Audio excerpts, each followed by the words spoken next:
Driver multiplayer is unlike any online driving game you've ever played before. In fact, it's unlike any online game you've played before. And the Shift brings with it chaos and unpredictability to the excitement of driving games. The game has been designed with online in mind right from the start.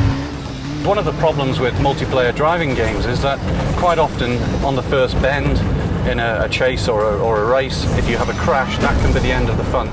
But with Shift, what you can do is instantly shift into another car in the traffic and get back in the action, so you're never left behind. Everything can just turn on a dime right at the end of the race or chase or whatever mode that you're playing. Everybody's got Shift, right? So you're driving along, you've got your objective in the traffic, you see a bolt of light and this car suddenly becomes an enemy and it's ramming you and smashing into you. And you can do the same to him. You can shift up ahead and you can T-bone him out of nowhere.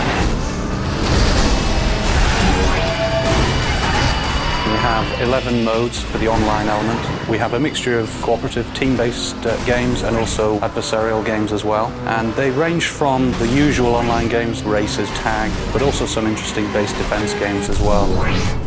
We have a mode called Trailblazer where you have to compete with each other to try and stay as close as you can to a getaway car. It's a stream of yellow light and players compete to absorb that stream of light. And it sounds very simple, but when you watch people play this mode, it's just incredible because they're all jostling for position.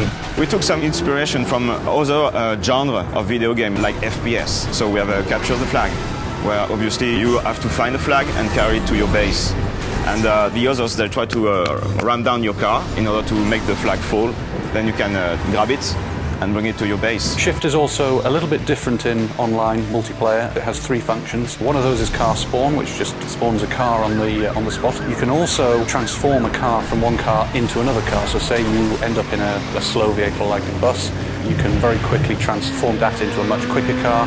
And the third thing that we have is the impulse, and that allows you to apply a kick to someone else's car. So say, for example, they're chasing after your friend, you can apply an impulse to them and it will give them a kick, and so suddenly they'll find themselves driving sideways or backwards. Even though we've been designing this game for as long as we have, even though we've had multiplayer up and running for as long as we have, it's still something that gets people in the studio laughing and enjoying playing it. Once you get a bunch of friends together, all competing with the shift ability and stealing cars off each other, it gets quite heated at times.